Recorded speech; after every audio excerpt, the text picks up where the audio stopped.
Hello everyone, গতকাল ছিল নীল ষষ্ঠী। নীল ষষ্ঠীর দিন আমি আর আমার মেয়েরা শিব পুজো করেছিলাম। তো তার সাথে ভগবানকে একটু ভোগ নিবেদনও করেছিলাম। এর আগেও আমি অনেকবার পুজোর ব্লগ বানিয়েছি। তো সেখানে তোমরা অনেকেই অনেক আগে জিজ্ঞাসা করেছিলে কিভাবে আমি ভোগ প্রিপারেশন করি, তার একটা মিনি ব্লগ তোমাদের সাথে শেয়ার করতে। তো ভাবলাম নীল ষষ্ঠীর এই যে ভোগটা আমি প্রিপারেশন করেছি সেটাই তোমাদের সাথে স্টেপ বাই স্টেপ শেয়ার করি। আসলে খুব বেশি বড় করে আমি ভোগ করি না, অল্প মাত্রায় ভগবানের জন্য ভোগ নিবেদন করি। আর সেইটাই আমি উপোস ভাঙার পর সেটাই প্রসাদ হিসেবে আমি সেটা খাই, আর বাড়ির বাকিরাও সেটা খায়। তো চলো ব্লগটা আমি স্টার্ট করি। তো এখানে আমি বেশি সবজি কিছুই নিইনি, হালকা ফুলকাভাবে ঘরের মধ্যে যেসব সবজি ছিল তার মধ্যে ভেন্ডি, আলু, পটল, উচ্ছে আর পালং শাক ভাজার মধ্যে আমি রেখেছি।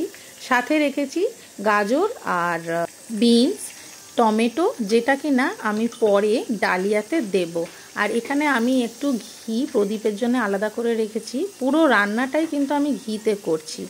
এই দেখো আমার ডালিয়া এখানে রয়েছে, যেটা আমি পরে ধুয়ে শুকনো করে রাখবো। আর এইখানে যে ঘিটা আছে, এখানে আমি 4 চামচ ঘি একবারে নিয়েছি ভাজাগুলো করার জন্য। ভাজাগুলো হয়ে যাওয়ার পর এই ঘিটা আমি আলাদা করে তুলে নেব। এখানে সবার শেষে আমি উচ্ছে ভাজাটা করব। এই যে দেখছো যেটাতে আমি রান্না করছি, এটা কিন্তু কড়া নয়, এটা একটা ইলেকট্রিক কুকার। এই কুকারটা আমার অনেক বছরের সাথী। এটাতে আমি ঠাকুর পুজোর ভোগ বা আলুর দম যা কিছু হয় নিরামিষ সব কিছুই এতে করি। এই ইলেকট্রিক কুকারটাতে আমি 5-6 বছর ধরেই ঠাকুরের সব কিছু করে আসছি। এটাতে রান্নাও খুব তাড়াতাড়ি হয়। আর এখানে আমি পালং শাক ভাজা হালকা হলুদ নুন দিয়ে নেড়ে চেড়ে করে নেব। খুব বেশি ড্রাই করে আমি পালং শাক ভাজি না, এতে শাকটা কালো হয়ে যায়। শাক ভাজা হয়ে যাওয়ার পরপরই একটা তেল বেরোবে, আর বাকি যে তেলটা ছিল, তেল বলতে এখানে যে ঘিটা আমি নিয়েছিলাম, তেলের আমি ব্যবহার একেবারেই করিনি। তো সেই ঘিটা আমি আলাদা করে কাপে তুলে নিয়েছি এবং শেষে সেই ঘি থেকেই 2 চামচ ঘি দিয়ে এখানে আমি উচ্ছেগুলোকে ভেজে নিলাম। উচ্ছে হয়ে যাওয়ার পর কড়াটাকে আমি একটা ন্যাকড়া দিয়ে মুছে নিয়েছি এবং হালকা আরেকটু ঘি দিয়ে বাদ বাকি যে আমার বিনস গাজর ছিল সাথে একটু কিশমিশ অ্যাড করেছি। কাজু আমার কেনা হয়নি, অনেকে চাইলে কাজুও দিতে পারো, এটাতে কাজু দিলে খুব টেস্ট হয়। সেগুলো আমি হালকা ঘিতে রোস্ট করে নিচ্ছি।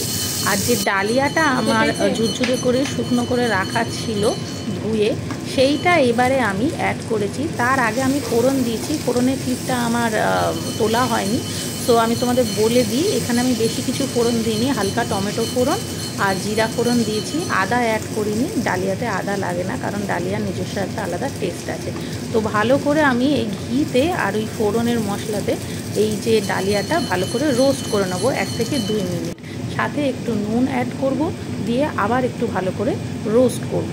তো রোস্ট করলে কি হয়, ডালিয়া থেকে একটা খুব সুন্দর স্মেল বেরোয় আর ডালিয়াটা আটা আটা হয় না।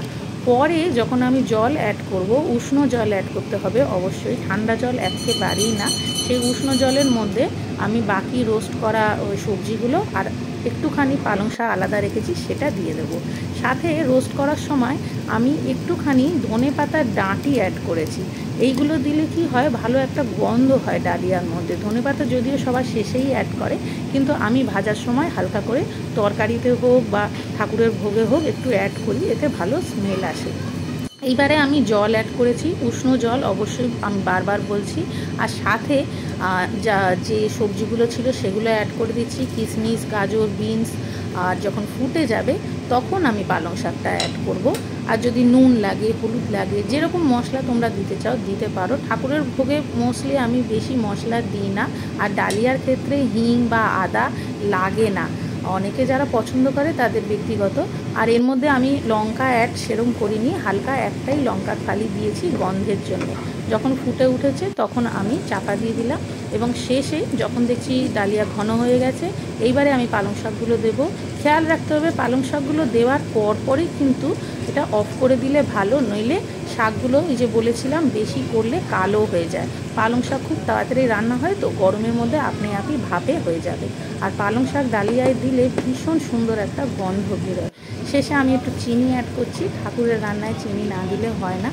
আমার আগেই নুন টুন সব কিছু মাত্রা দিয়ে দেওয়া ছিল, তোমরা বুঝে দিও।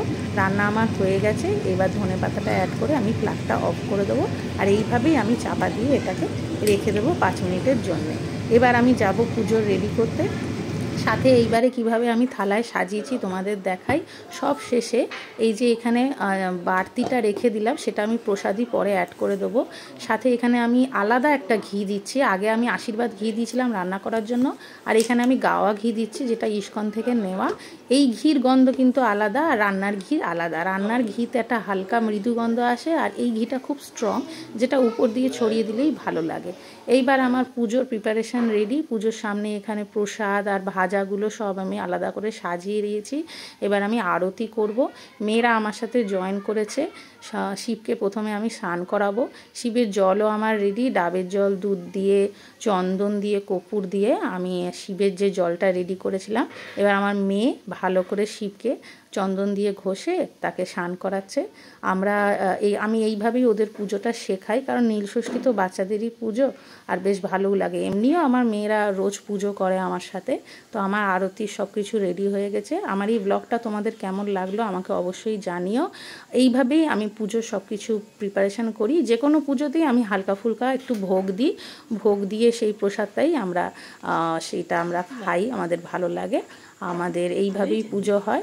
আমার এই পুজোর ব্লগটা তোমাদের ভালো লাগলে অবশ্যই লাইক, শেয়ার, আর যারা সাবস্ক্রাইব আছো তারা তো অবশ্যই জানিও, আর যারা নতুন সাবস্ক্রাইবার তারা ভুলো না কিন্তু লাইক দিতে, জানাতে। নতুন যারা মেম্বার তাদেরকে অবশ্যই বলবো সাবস্ক্রাইব করে রাখতে। আবার তোমাদের সাথে দেখা হবে নতুন কোনো ব্লগে। See you again. ভালো থেকো, পুজোর দিন ভালো কাটিও। Bye bye. আবার তোমাদের সাথে দেখা হবে কোনো আলাদা একটা ব্লগে।